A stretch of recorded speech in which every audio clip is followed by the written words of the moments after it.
When you own a home, there are some fees and things that could come up that sometimes you don't think about. And especially if you're a first-time home buyer and you've been renting in the past, these are things that you need to remember moving forward. So when you're trying to get all of your money together for cash to close and things like that, you want to make sure you save some money aside for things in the future. So let's talk about a few of those things. Some of the first things are, of course, are your homeowner's insurance and your taxes.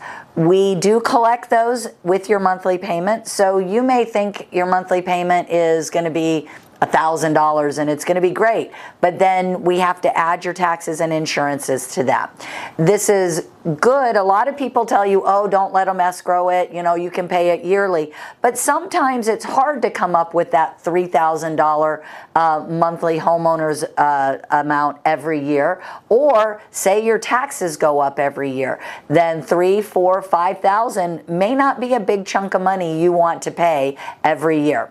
So we collect that for you monthly. Your homeowner's insurance, you do have to carry homeowner's insurance on your property. And if you're in a flood zone, you do have to carry flood as well.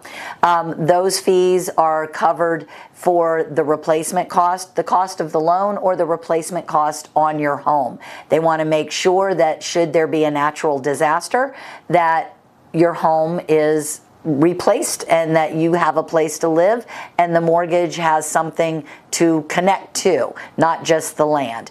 And then of course your taxes, you have them every year. It goes to pay for all the things that the city pays for, state taxes, they're all rolled into one on your real estate taxes every year. Those are paid once a year, and again, we do escrow for those for you. So hopefully that's not a big expense you have to come up with every year.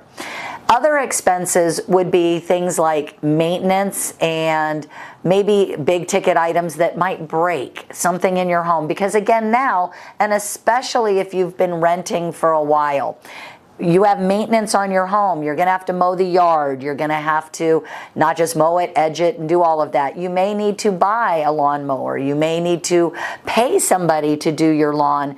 Anything like that, again, that's another fee that you want to make sure that you have either budgeted into your budget or that you have bought that lawnmower and you can pay for that, or you might have to replace it if it breaks or anything like that. And then again, other things.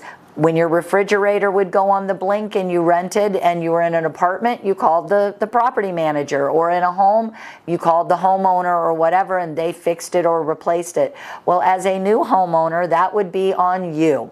And let's face it, a refrigerator, to replace the one that was there or a decent size, you're looking at least $1,000 to $1,200. And that's on something that may not be the granddaddy of all refrigerators. So there are going to be times where your dishwasher breaks, or again, maybe your toilet backs up. You know, you're going to have to call the plumber. That property maintenance person is not going to be calling the plumber anymore. So you want to make sure that you kind of have a reserve account for maintenance, for things that could possibly go wrong. They generally say that you should keep probably 2 months of your whole mortgage payment into a reserve account for maintenance every year. You may have to paint the house again in years, down the road. You may have a pool in a screened-in enclosure. It might need to be fixed. Basically, what we're saying is the home is now yours to fix and yours to replace. So you want to make sure you have money set aside for that. The other thing is budget your utilities. If you're going from a house that maybe you pay in your rent, it includes electric, phone, cable, and by phone I mean your like your internet, things like that, cable, water, all of that. When you go to buy a house, if you are on city water and sewer, you're going to be paying for that city water. So you might not want to wash your car 3 times a week, or you might not want to run the sprinklers every single day or anything like that, because that is then some water you're going to be paying for. So you want to sit down, and when you look for houses, look to see if they are on a well and a septic, or if they are on city water sewer. That makes a difference in your payment and in your utility cost. You also want to make sure that if it's an older home or anything like that, maybe make sure the windows and the doors are sealed nicely and all of that, because that could affect your electric cost as far as air conditioning or heating. It's going to cause that.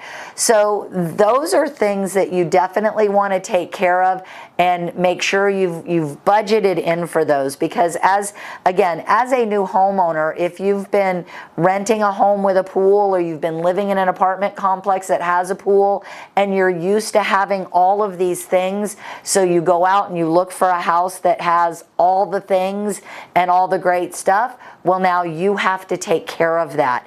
Pool maintenance, you're going to have to clean the pool, you're going to have to check the water, put the chemicals in the pool, make sure it doesn't turn green, all of that.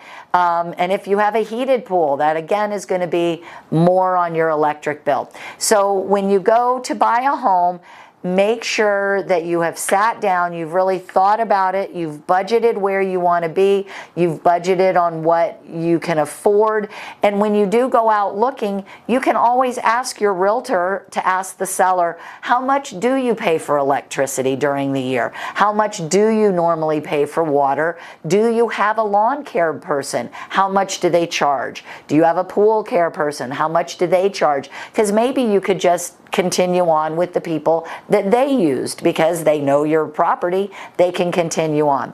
So those are some great tips for home ownership, moving from renting to buying, or maybe if you're coming down here and it's a second home, you're going to know how much you need to either, if you're going to rent the house out as a Airbnb or something, or knowing how much you're going to be paying for your home up north and your home down here. So any other tips and tricks or anything like that, give me a call. Dawn Hall, Van Dyke Mortgage, 239-789-7561, your lender for life.